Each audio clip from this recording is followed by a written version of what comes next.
Muy buenos días, muy buenas tardes y muy buenas noches desde cada uno de los rincones donde se nos escucha. Una nueva voz se alza y esta es la sexta voz. Por favor siéntense y recuerden que su empatía es el mejor saludo.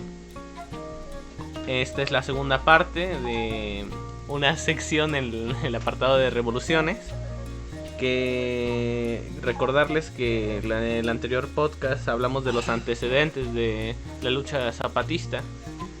Y hablamos de por qué la lucha zapatista era distinta a las demás revoluciones, cuál era sus orígenes, cuáles eran pues muchos de los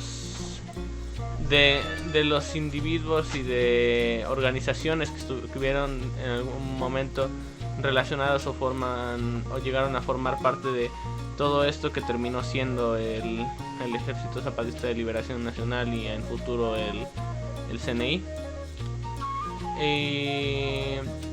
Ahora continuamos hablando pues de lo que fue después del 94, de todo lo que fue a ser después y todo lo que no, tanto lo que se ha contado en las noticias como lo que pues ha pasado un poco, digamos, por debajo de la luz del ojo público. Y empezaremos esto de forma cronológica y creo que es todo. De alguna forma el proceso inicia cuando se empieza a construir una idea de lo que el zapatismo quería, a través de una ley revolucionaria que sobre todo proveyera o diera una idea de qué es lo que deseaban. En primer lugar, 500 años de olvido habían dejado únicamente ideas muy profundas, pero bien estipuladas en los compañeros, y algunas de ellas son el querer un estado pluriétnico, un estado donde no nada más se viera la igualdad, sino que ese derecho a la igualdad también incluyera el derecho a los diferentes, que era algo que se había olvidado. Ese uso de esa idea de que ellos hasta ese momento no habían sido considerados como ciudadanos, y por lo tanto ellos deseaban que realmente se les diera, además de la categoría de ciudadanos, el que tuvieran la oportunidad de participar autónomamente en programas sociales, económicos, culturales y políticos, pero hechos en el pluralismo para ellos. En especial esta situación nace de una idea que se maneja mucho en el zapatismo, y es que ellos no eran considerados hasta entonces sujetos de derecho, y los revolucionarios, la ley revolucionaria busca que ellos sean considerados ya sujetos de derecho. Es principalmente la queja, porque un sujeto de derecho es aquel que tiene todas las obligaciones y hace ejercicio de su ciudadanía plenamente. Entonces, cuando ellos luchan por ser reconocidos como pueblos, como entidades propias, no buscan separarse del país como lo venían diciendo todas las autoridades, sino que buscaban reafirmar conceptos como el tener autoridades elegidas por ellos, instancias que ellos manejaran, sobre todo que se les reconociera en el ámbito territorial las tierras que entonces no poseían, y entonces también el que adquirir esas facultades para preservar lo necesario, para preservar su lengua, sus costumbres, sus usos, su manera de ser. Entonces todo esto le hace ver que ellos tienen que participar de alguna manera en decisiones para construir una forma de ser, una forma de pensar y de desarrollar sobre todo su autonomía de manera diferente. Por eso las propuestas que ellos llevan especialmente al ámbito de la sociedad civil se refieren a justicia, se refieren a democracia, se refieren a libertad, pero también están dirigidas a que en todo el ámbito de su vida, de la vida específica de los zapatistas, esas preocupaciones por reconstituirse como sujetos, no como objetos, que era como hasta entonces los habían tratado, Es una lucha que todo ser humano en determinado momento promueve para que haya un desarrollo tanto equitativo para con los demás. Parecía que ellos eran consideradas personas que nada más eran por interés público, pero no sujetos de derecho, y esto, bueno, pues les lleva, además de crear la ley revolucionaria, posteriormente la ley de las mujeres, la que da derecho a las mujeres, y que es una iniciativa que posteriormente pues también va a profundizar en toda la idea de que las leyes no nada más son leyes porque estén constituidas específicamente en el ámbito de las letras, sino son en el ámbito de la vida, en el ámbito de la vida de las comunidades, que es donde realmente es donde se ve si las leyes constituyen parte importante del vivir o solamente son documentos que se han hecho nada más para... Entonces son estas dos situaciones que buscan específicamente un concepto muy especial en la ley revolucionaria, que es autonomía, que es tomar las decisiones como pueblo, tomar las decisiones como entidad social, pero porque nosotros lo autodeterminemos, no porque nos los autodeterminen otras personas. Y bueno, todas las iniciativas vienen aunadas posteriormente a una práctica social en la que ellos dicen, no, nosotros no necesitamos escribir mucho, necesitamos vivir esto que se ha escrito sobre nosotros. Y bueno, la autonomía es parte de esta decisión, y que está constituida en esta ley revolucionaria como parte importante del desarrollo de este pueblo. Al final de cuentas, es el levantamiento armado del 94 es la primera llamada que hacen los zapatistas, pero es una llamada desesperada, una llamada de nos estamos muriendo de una mala diarrea, nos estamos muriendo de hambre, nos estamos muriendo de muchas cosas. No nos levantamos porque tenemos un lugar que defender, porque queremos una plaza política, porque queremos algo por el estilo. Nos levantamos porque nos estamos muriendo de olvido. Y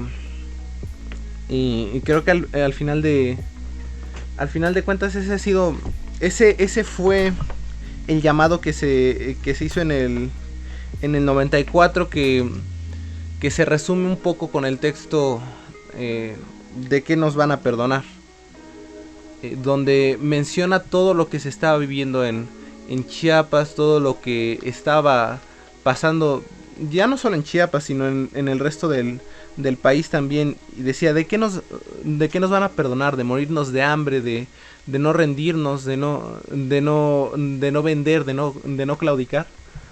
Y al final de cuentas este texto, así como todo lo que fue el levantamiento del 94, la primera declaración de la Selva Lacandona, llegaron a llevar a un movimiento de la población civil, con una caravana que se fue rumbo a Chiapas, de personas del país y de muchos otros países que decían, pues basta a la guerra que está habiendo contra los zapatistas, que es una guerra que, además de injusta, es una causa justa la que están defendiendo, ¿no? Y con esta caravana que se manda rumbo a Chiapas para romper el cerco militar, se empieza a llamar a la sociedad civil a que se organicen para ayudar a los zapatistas. Y como resultado de esa caravana, al llegar la caravana a su destino, se publica la que es la segunda declaración de la Selva Lacandona. Esta declaración hace un llamado a crear un diálogo entre la sociedad civil y el zapatismo. Un diálogo que se ve consumado en lo que es la Convención Nacional Democrática.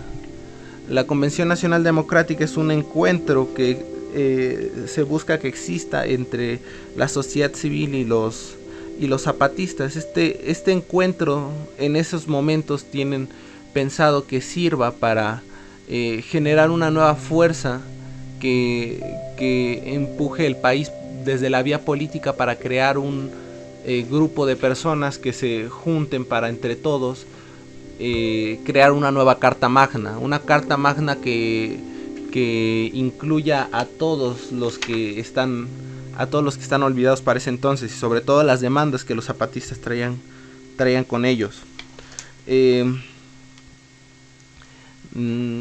Estas demandas que ellos tenían no pudieron llevarse a cabo, no pudo lograrse el objetivo de la Convención Nacional Democrática de formar un nuevo constituyente, porque si ustedes recuerdan, no las elecciones de ese año, quien las ganó, el PRI, y al final de cuentas no fue para ningún lado el conflicto con la victoria del PRI, sino que después de la victoria del PRI hubo las recordadas traiciones que se realizaron a los compas zapatistas. El resultado de estas traiciones llega la que fue la tercera declaración de la Selva Lacandona, donde retiran al gobierno federal la custodia de la patria, los símbolos patrios, y ellos consideran que se van a apegar a la Constitución de 1917 sin reformas, la Constitución de 1917 como fue sacada originalmente, y además incorporan a ella las leyes revolucionarias de 1993, y así es como deciden que van a vivir dentro de su rinconcito de Chiapas, y así es como ellos se declaran como ellos se declaran como Ejército Zapatista de Liberación Nacional.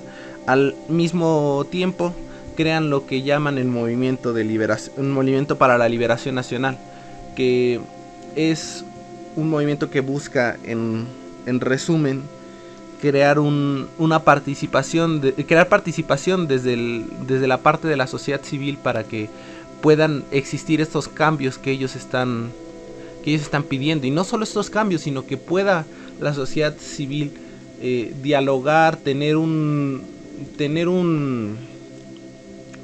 crear leyes y crear propuestas que beneficien a todos los que quieran formar parte de eso, y que beneficien a toda la gente en general. Y bueno, creo que eso es un poco lo que yo les puedo compartir de esta etapa, compañeros.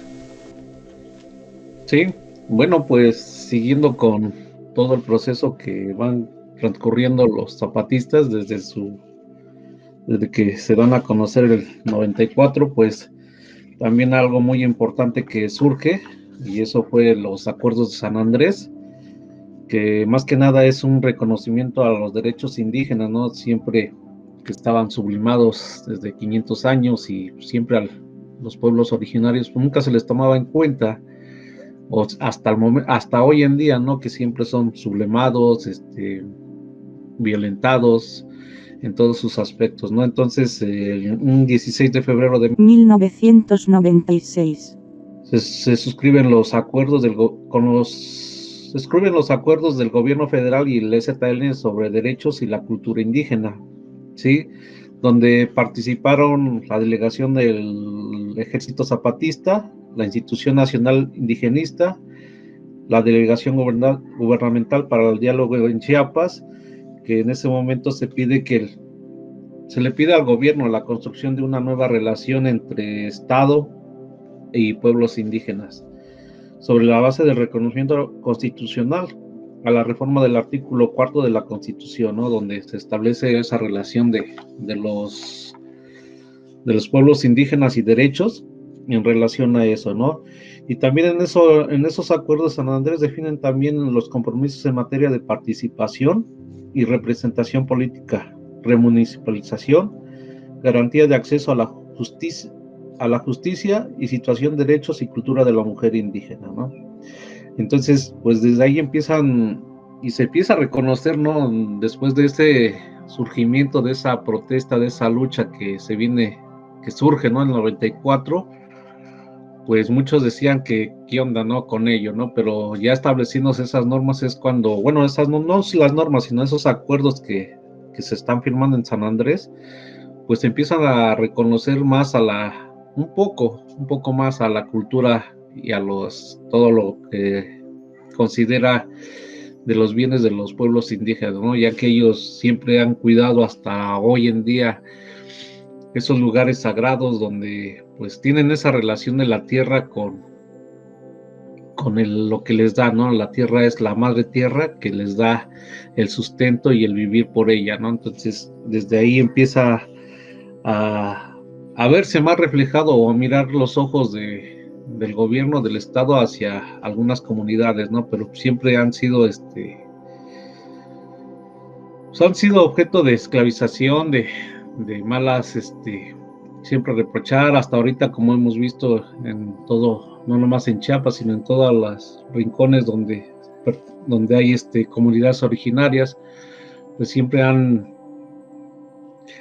se ha violentado todos sus derechos, ¿no? Que hasta el momento igual, pues no se les respeta, no hay nada, y se sigue dando eso, ¿no? Con un ejemplo, lo más reciente es de la muerte de Samir, ¿no? Que fue lo más grande defendiendo los proyectos de muerte, ¿no? Y con este actual gobierno, pues no se respetó, ¿no? Lo que él dijo, ¿no? Y ahora también eso con la construcción del Tren Maya y todo eso, violentando, pues al menos estos acuerdos, ¿no? Que no se respeta la autonomía que tienen ellos, ¿no? Entonces, en esto también abarca temas fundamentales para el presente y el futuro de los pueblos indígenas. También se reforma el artículo 26 constitucional sobre la integridad del territorio de los pueblos indígenas, ¿no? Por eso les decía ahí, donde muchos terratenientes empezaron a agarrar o a obtener tierras a la fuerza, desplazando a la gente que vivía en esas comunidades, ¿no? Entonces se empieza a acaparar de tierras importantes pero pues es bajo violencia. Entonces también por eso se establece ese acuerdo en el artículo 27 sobre la integridad del territorio de los pueblos indígenas para ver todo eso. Entonces, pues aquí es eso, ¿no? De ver ese reconocimiento, no nada más del ejército zapatista o de las comunidades autónomas, sino en general, porque ya ahí se incluye ¿no? Entonces, desde ahí, pues parte, ¿no? Desde el 96 que se firman estos acuerdos en relación a este tema, pues ese es lo que yo puedo aportar sobre los acuerdos de San Andrés. Gracias. Ya de acuerdo con lo que mi compañero comentó respecto a los acuerdos de San Andrés, pues los firman los zapatistas y también por parte del gobierno firman estos acuerdos en que, ya como mi compañero también dijo, principalmente se estaba luchando por la autonomía de las comunidades indígenas, entre otras muchas cosas, pero el principal acuerdo era que ellos pudieran vivir de manera autónoma. Bueno, ante esta situación, en enero de 1997, el Poder Ejecutivo se retractó de la iniciativa y se congela estos acuerdos por más de 4 años. En este periodo los zapatistas llaman a hacen diversas convocatorias, iniciativas para reclamar el cumplimiento de estos acuerdos que se habían firmado ya como les digo, por ambas partes, tanto los indígenas como representantes de gobierno. En 1997 se hace la marcha de los 1101, que marchan bases de apoyo zapatistas, una de cada comunidad, y llegan a la Ciudad de México para reclamar esto.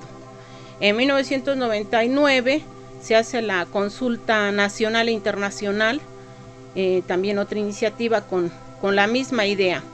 En el 2000 el Ejecutivo envía la iniciativa de ley COCOPA al Congreso de la Unión con la certeza de que la iban a votar, que no la iban a votar, más bien a favor, y que la iban a desechar. En el 2001, la Comandancia General marcha a la Ciudad de México, ese famoso recorrido que se hace, donde se unen millones de mexicanos para, pues, en defensa de esos acuerdos de San Andrés. Y es justo después de la marcha del color de la tierra que los senadores de los tres principales partidos políticos, el PAN, el PRI y el PRD, cambian esos acuerdos y generan una nueva ley, y desconocen esa ley, desconoce a los acuerdos de San Andrés. Para ese momento se juntan aproximadamente 300 municipios indígenas de todo el país y se manifiestan,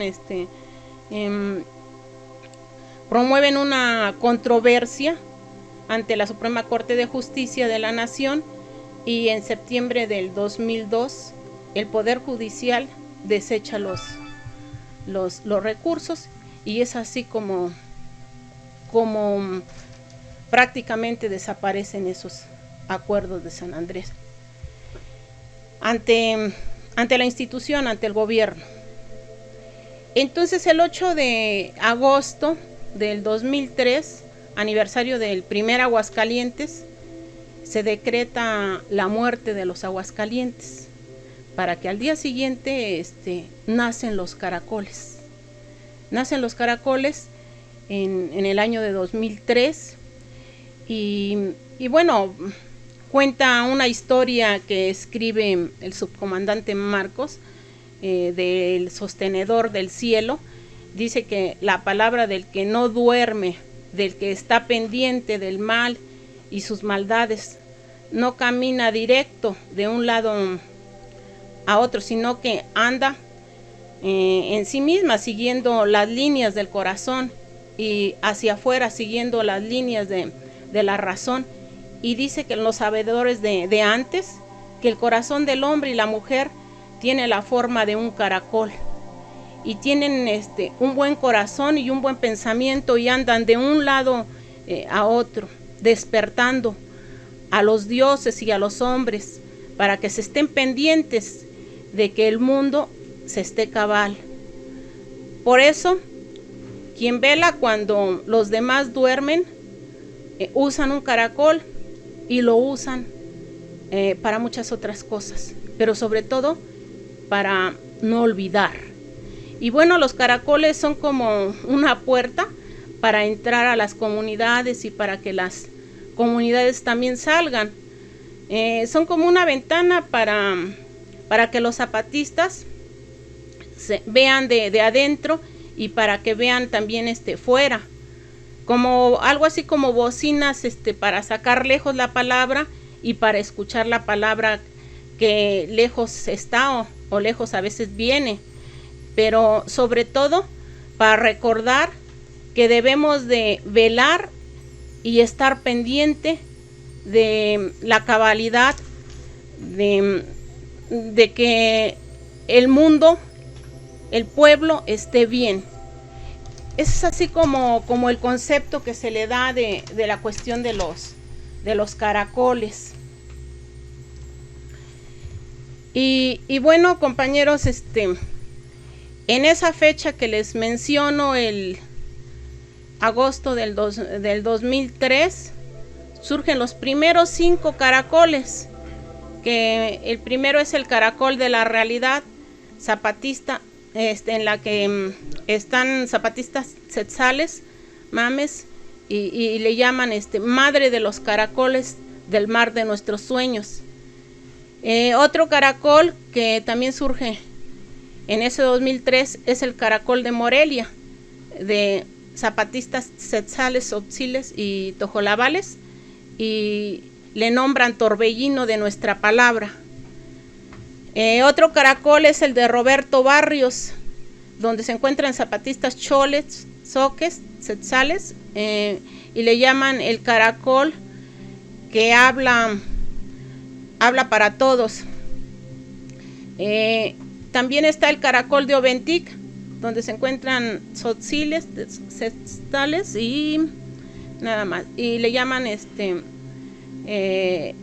resistencia y rebeldía por la humanidad. Y por último está el caracol de la Garrucha, donde se encuentran zapatistas tzetzales y le llaman resistencia hacia un nuevo amanecer.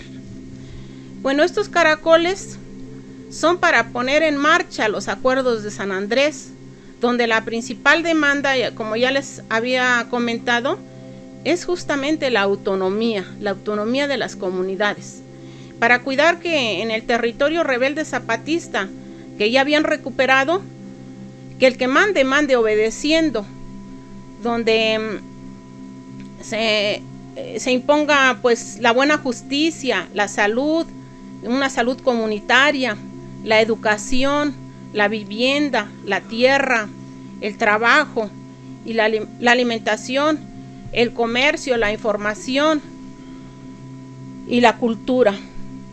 En un primer momento, estos caracoles fueron acompañados por el Comité Clandestino Revolucionario Indígena, vigilando el buen funcionamiento de las juntas del buen gobierno. Entonces, principalmente es para poner en marcha lo que ellos ya habían escrito en esos acuerdos de San Andrés, y ahora podemos decir con mucho agrado que los compañeros han avanzado muchísimo en eso, y que quizás ahorita mis compañeros que siguen o más adelante hablaremos de toda esa parte, pero esa fue la finalidad de los caracoles.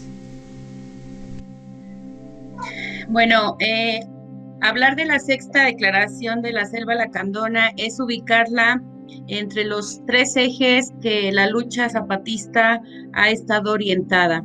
El primer eje es el fuego, y bueno, ya lo decían mis compañeros, la primera declaración de guerra es la que se ubica en ese eje, la que orienta los pasos de la lucha.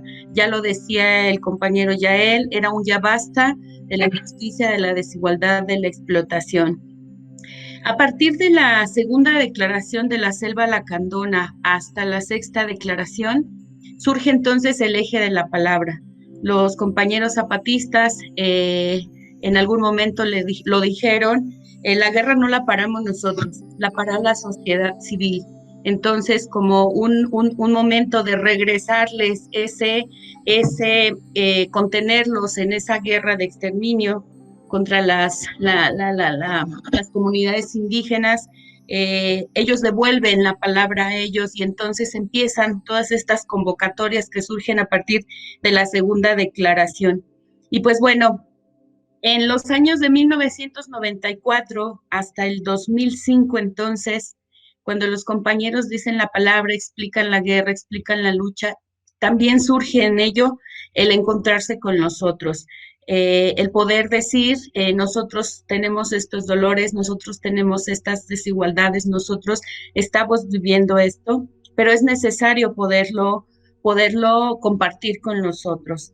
El contexto en que se da la sexta declaración de la Selva Lacandona, el primero fue que los compañeros zapatistas guardan silencio. Dicen, no más, no queremos hablar con la clase política, no queremos hablar con la gente que nos ha traicionado.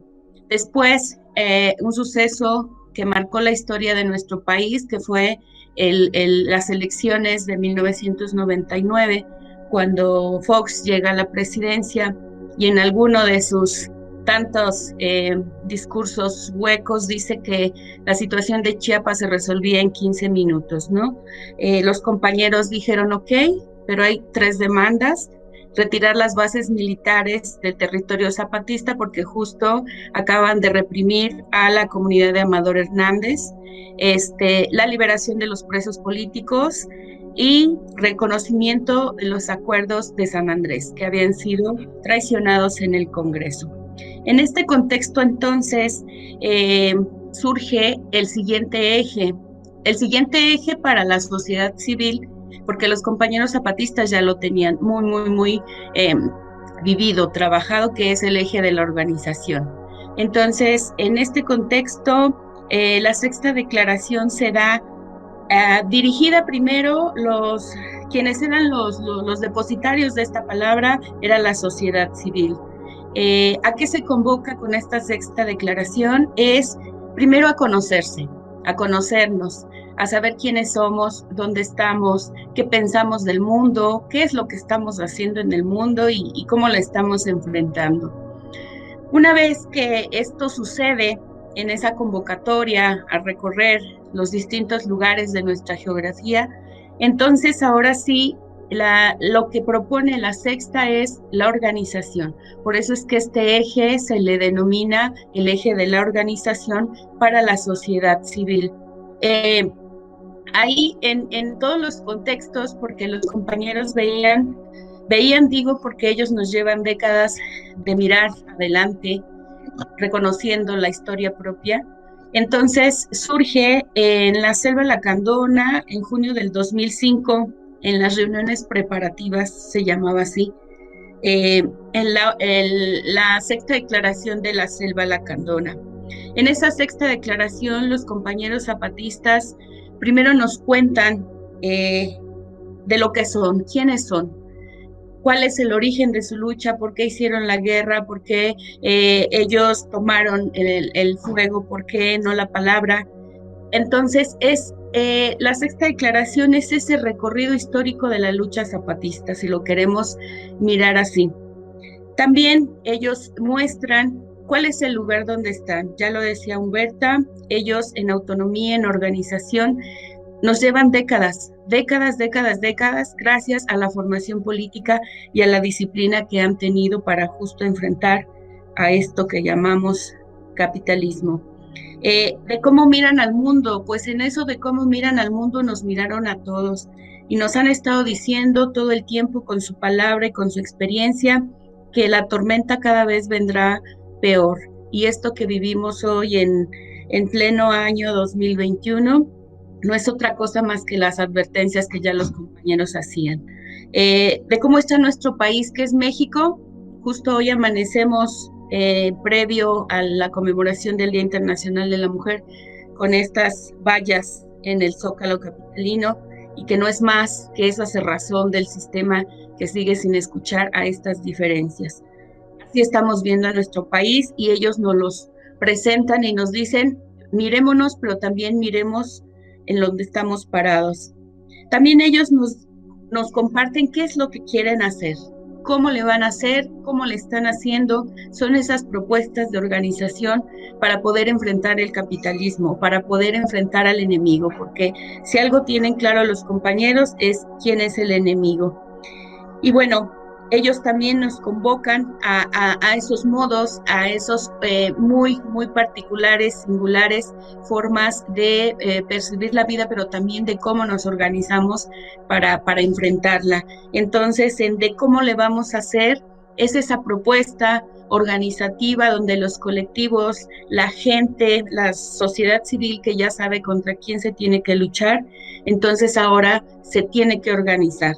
Y para eso la sexta declaración de la sexta Selva Lacandona, pues bueno, es incluso hasta yo le llamaría a un estudio genealógico de nosotros como sujetos, desde dónde venimos, qué estamos haciendo, dónde estamos, cómo lo estamos haciendo y qué es lo que tendríamos que estar organizando para seguir enfrentando. Entonces, la sexta declaración de la Selva Lacandona no es más que quiénes somos, dónde estamos ahora, cómo vemos el mundo, cómo vemos a nuestro país que es México, qué es lo que queremos hacer y de cómo lo vamos a hacer.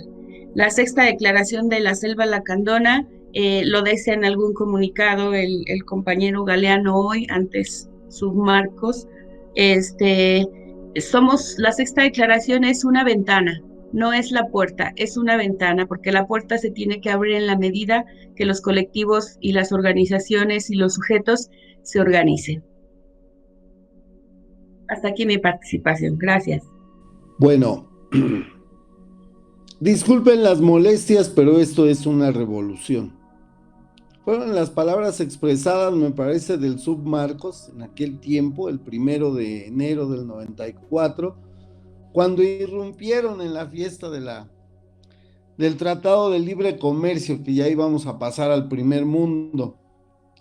Es una revolución, pero es una revolución muy revolución, porque no solo es una revolución armada, sino es una revolución de palabras, es una revolución de cambios, es una revolución indígena, es una revolución dentro de una revolución. Entonces, cuando no puede fructificar o no puede cambiarse o no, esa idea de lo que es la revolución y de lo que son la guerra de guerrillas y luchar y hasta vencer al enemigo o el enemigo que te venza, en esa situación se sale completamente de contexto. O sea, no puede ser posible eso así. Y van creando el mundo de acuerdo a cómo el mundo se va dando.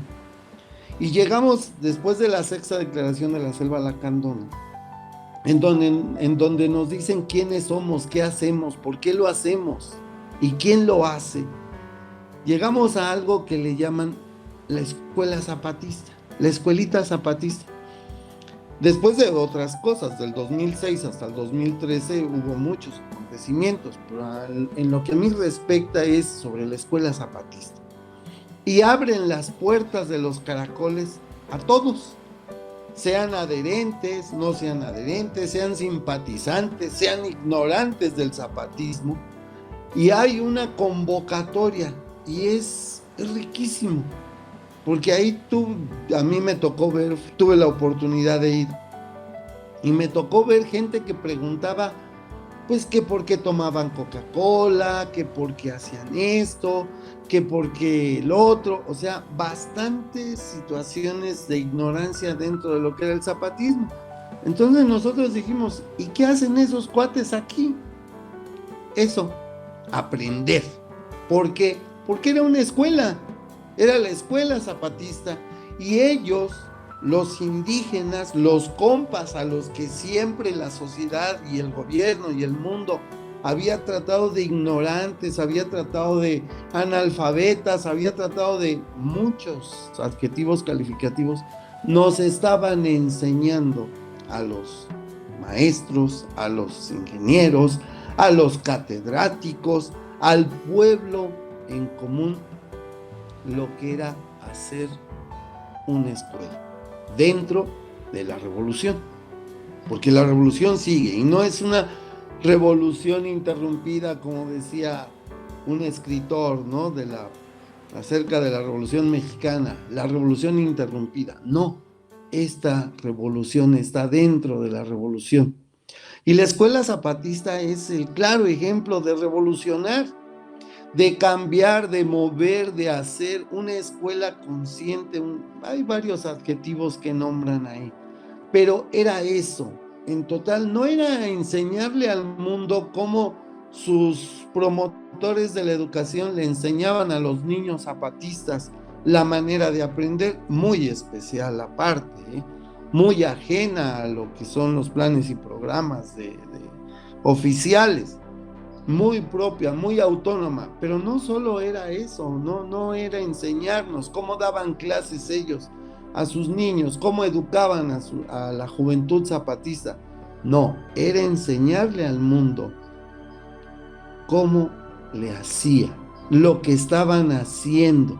La escuela zapatista era un aprender, es un aprender aún, porque todavía no acabamos de entender cómo le están haciendo, cómo le hicieron en todos estos años que llevan de revolución, y van cambiando y van formando y sacan cosas, y unas cosas demasiado que dices, oye, ¿por qué no le entras a esto de las elecciones? Y te dicen, pues es que su geografía y la nuestra es diferente, es que su calendario y el nuestro es diferente, es que nosotros somos diferentes a ustedes y ustedes tienen que aprender a respetarnos así y nosotros tenemos que aprender de ustedes. Y ese intercambio, esa manera en cómo dan las cosas, es una revolución. nunca habían hecho ni los sandinistas, ni el maestro Lucio Cabañas, ni todos los que habían armado una revolución o intentaban hacer una revolución, llegaron a hacer lo que están haciendo los compas. Y no solo a nivel local, como decían en un momento, es que es un problemita en el estado de Chiapas. No, esta escuelita zapatista es a nivel mundial, porque hay escuelas zapatistas en Chiapas, pero hay escuelas zapatistas en todo el mundo, en Italia, en Francia, y no solo decimos que Europa es todo el mundo, no, sino hablo de continentes, Europa, África, América, Asia, hay escuelitas zapatistas. Entonces, seguimos aprendiendo y seguimos en la revolución, que esa es la idea principal, aprender de los compas zapatistas, más que nunca te imponen una idea, una ideología, un camino que seguir, y te dicen, no, este es nuestro camino, este es nuestro andar, tú haz tu camino, pero logra lo que quieres y lucha por ello, por tu sueño, como ellos tienen el sueño zapatista. Entonces, la escuelita zapatista abrió sus puertas de sus caracoles, de sus comunidades, y fuimos en la primera generación, la segunda generación, tercera generación, de los que asistimos a la escuela zapatista, a aprender en colectivo, que eso es algo que nadie nos había enseñado, a trabajar en colectivo. Teníamos la idea de lo que era el marxismo, el comunismo, pero en la práctica no. En la práctica nunca vi, incluso la Unión Soviética y todo, en un determinado momento, ¡pum!, se acabó. Los compas de Cuba con toda idea, pero no, la gente que iba a Cuba regresaba malinformándote, unos muy apasionados y otros desencantados de eso que era el comunismo, el socialismo. No, aquí no. Aquí simplemente nos enseñaron en la práctica y no en la teoría lo que es ser comunidad, lo que es trabajar en conjunto, lo que es hacer las cosas cuando están todos de acuerdo. Esa es la enseñanza de la escuela zapatista. Gracias, compañeros.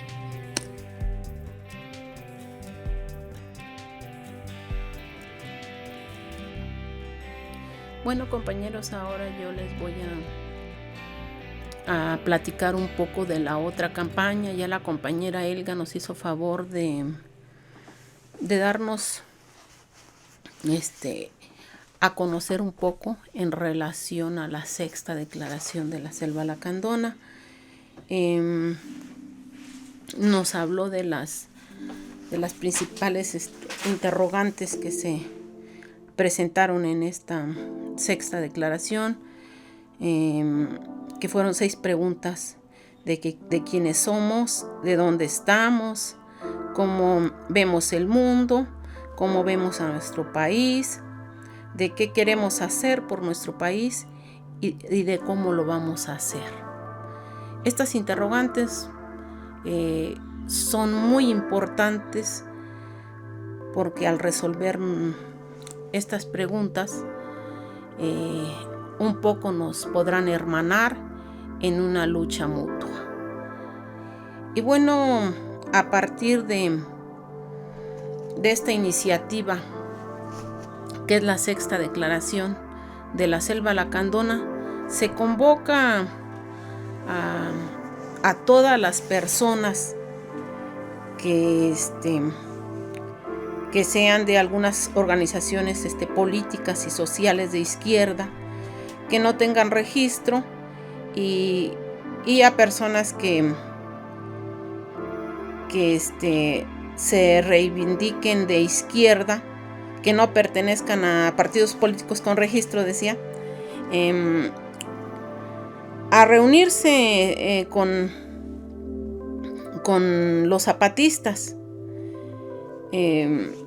Principalmente se hace esta invitación a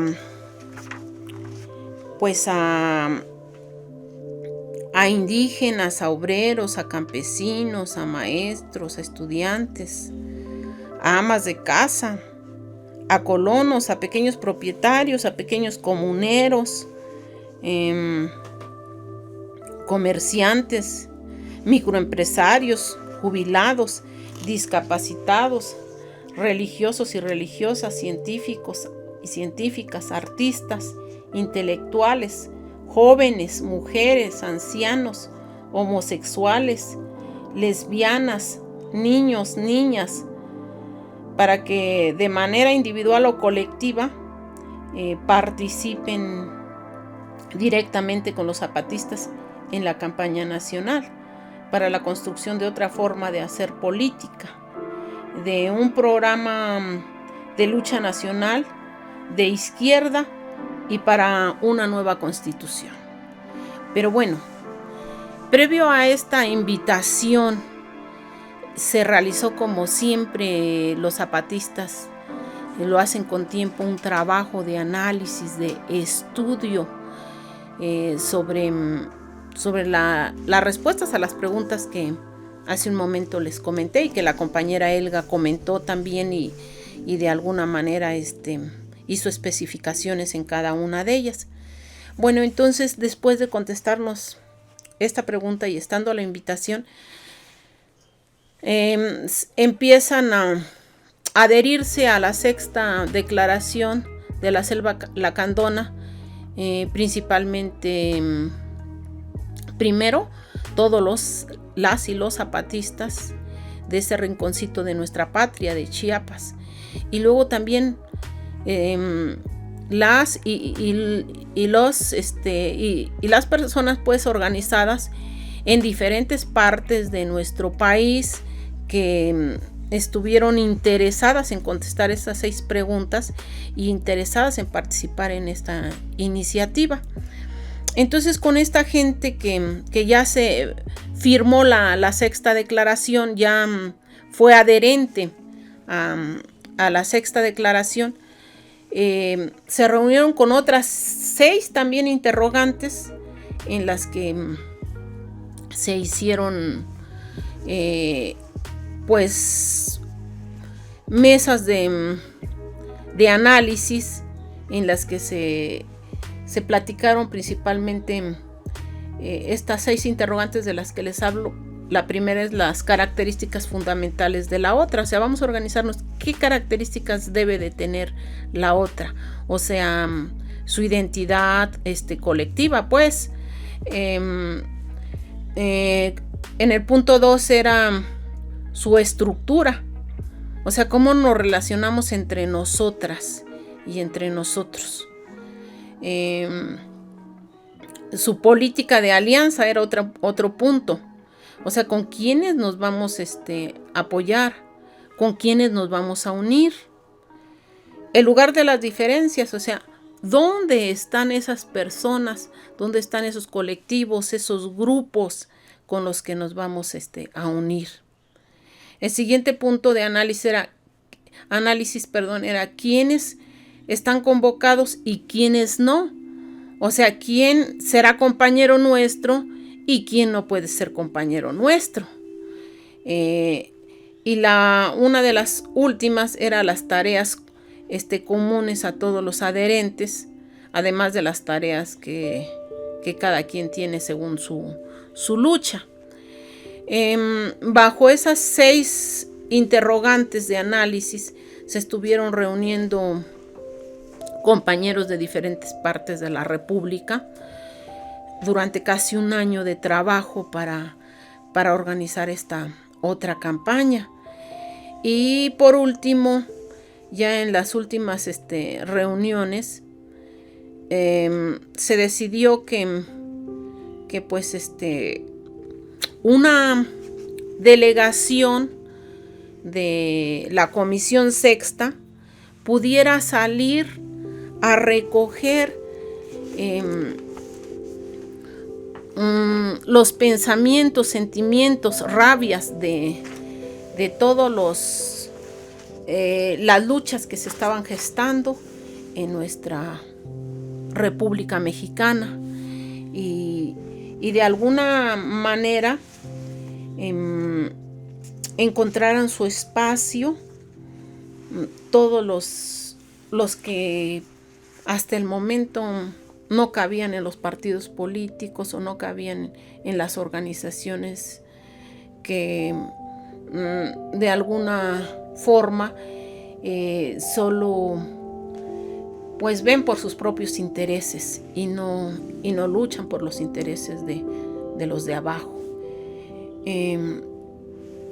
Se acordó pues que se enviaría una delegación de su dirección de los zapatistas para hacer ese trabajo en todo el territorio nacional y que esta delegación zapatista junto con las organizaciones y personas de izquierda que se sumaran a la sexta declaración de la Selva Lacandona irían a todos los lugares que les invitaran, que tuvieran las características que ya antes habíamos mencionado. Y esta delegación pues también establecía que la política de alianza con organizaciones y movimientos no electorales que se definieran en teoría y práctica como de izquierda, de acuerdo con algunas condiciones, como el hacer acuerdos juntos para escucharnos juntos y organizarnos,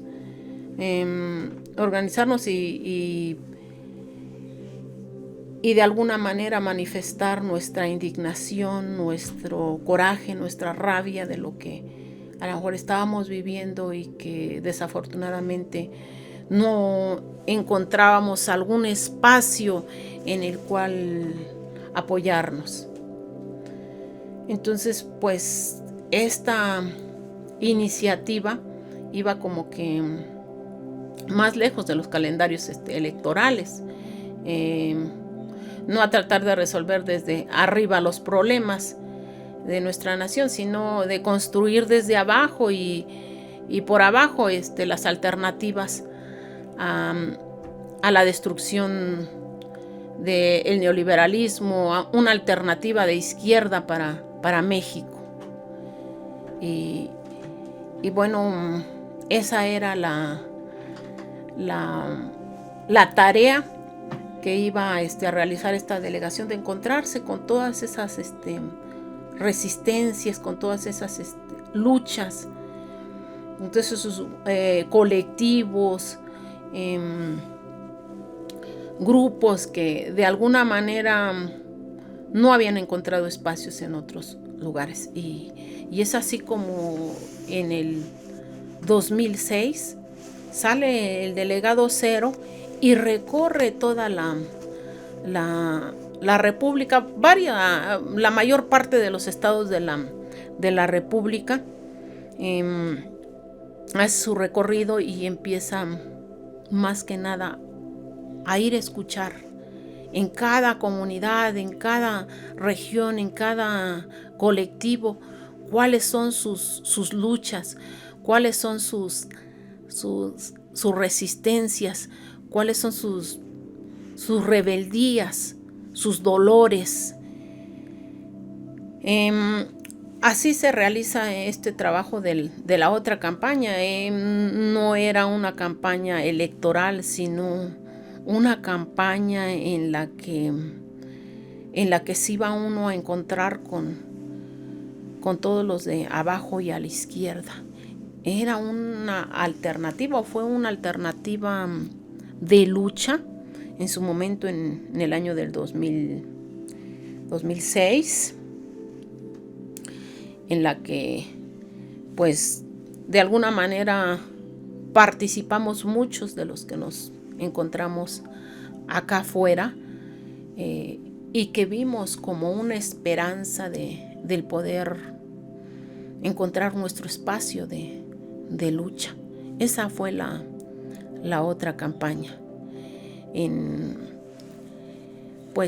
reducidas palabras, porque realmente el trabajo que implicó el preparar esta otra campaña, pues nos llevaría mucho tiempo en hacer especificaciones de cada una de las reuniones que se gestaron en diferentes partes de la República, diferentes estados, antes de que saliera el delegado cero. Se gestó mucho trabajo. Durante la otra campaña, durante el recorrido del delegado cero y posterior al recorrido, con el análisis de todo lo recogido en los diferentes colectivos, pueblos, ciudades, comunidades que se llegó a escuchar esos dolores. Creo yo que podríamos encontrar más información sobre esta iniciativa en la página de enlacezapatista.org.mx, también en algunos libros como son Las 6 declaraciones de la selva lacandona, también en el libro de La fuerza del silencio 21-12-12, es otro libro que también podrían encontrar como que más datos específicos sobre esta iniciativa que pues en su momento generó mucha movilización, generó mucha organización y que desafortunadamente pues no se logró todo lo que se esperaba, pero bueno, ese sería tema de otro análisis que a lo mejor pudiéramos hacer más adelante. Creo que es importante recalcar lo que dijo el compañero Jaime para lo que yo voy a contar a continuación, porque pues como el zapatismo es algo nuevo, no es algo que se haya visto antes, sino que es algo que ellos han ido descubriendo con su trabajo, es algo completamente pragmático.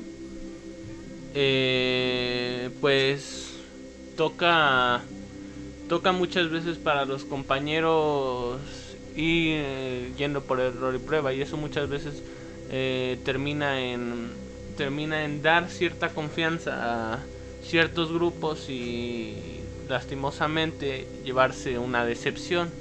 Pasó con los acuerdos de San Andrés y como evidentemente por muchos ejemplos de ataques a las comunidades zapatistas no se respetaron. Pasó con el poco respeto que tuvieron los medios de comunicación hacia todas las atrocidades que estaban pasando en los inicios de la antigua década con las comunidades zapatistas. Y ha pasado en tantas ocasiones que sinceramente una persona que no tiene la tolerancia como yo para digamos tanta traición, tanta tristeza y que puede haber con tantas pérdidas, me sorprende que el trabajo de los compañeros siga siendo constante. Esto es solo otro ejemplo de lo mismo que les comento. Y es la otra campaña. Como bien es parte del comentario de la compañera Lupita, la otra campaña pues fue otro de los muchos intentos que siempre han hecho los compañeros para compartir y para aprender del mundo, específicamente de México en este caso. Pero bueno, inconvenientes, que hubo muchas personas que se hicieron aprovechar de eso con fines políticos, con fines económicos. Ocuparon el término otra campaña como una alternativa, como una izquierda, como nada de lo que quería representar, porque no tenía ninguna intención política. Fue entonces cuando, entre muchos de los textos de una gran compilación que viene a ser Ellos y Nosotros, pues está el Ellos y Nosotros 5, que se llama simplemente La Sexta, en el cual comentan cómo se deslindan de todo lo relacionado con la otra campaña y cualquier cosa que tenga su nombre, precisamente por las razones ya ya dichas, y bueno, me gustaría citar algunos de los párrafos rápidamente. Uno dice: ya vimos quienes fueron los que solo se acercaron para sacar provecho político propio de la otra campaña, quienes van brincando de una movilización a otra, seducidos por las masas y paliando así su incapacidad para generar algo por sí mismos. Vuelvo a citar: ya vimos quiénes son los que aparecen cuando hay templetes, interlocuciones, buena prensa, atención, y se desaparecen a la hora del trabajo sin bulla pero necesario, como la mayoría de quienes aquí escuchan o leen esta carta lo saben. Sí, bueno, creo que va lo mismo. El trabajo zapatista, la idea de construir un mundo nuevo, es completamente pragmático, no tienes un punto de referencia.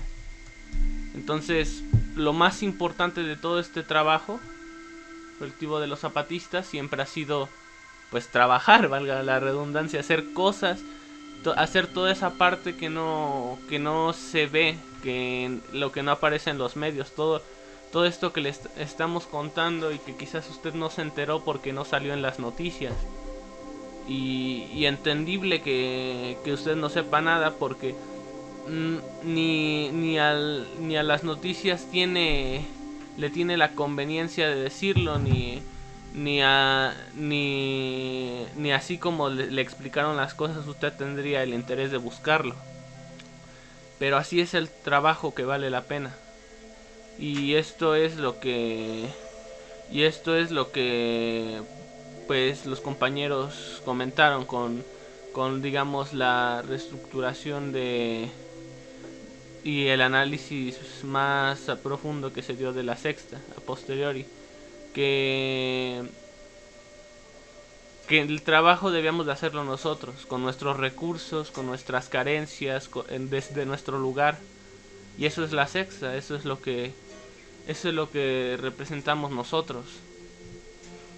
El trabajo desde nuestros propios lugares, tanto individual como colectivo. Y sinceramente me parece una de las propuestas más interesantes de los compañeros, porque ya se aleja de lo que representan únicamente ellos. Dan a entender, y con mucha razón, que lo que les sirvió a ellos no nos va a servir a nosotros necesariamente, porque ellos son de otra cultura, de otras circunstancias, de otra vida. Y nosotros, en nuestra cultura y circunstancias y vida, tenemos que sacar nuestra propia forma de encontrar un nuevo camino, porque con este camino no es.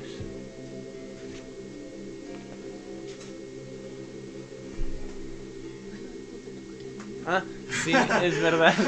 Y eso sería todo por este podcast.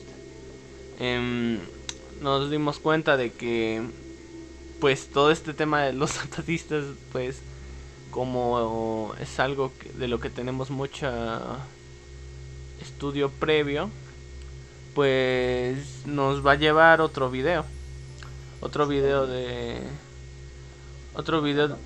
podcast de la segunda parte, digamos, de esta trayectoria posterior y del 94. Espero que les haya gustado e interesado. Compartir este video en sus redes sociales siempre ayuda mucho a, pues, llevar nuestra voz a otros nuevos lados, otros nuevos mundos. Y como siempre, nosotros somos la sexta voz, y sé que nos volveremos a ver cuando nuestras voces se encuentren.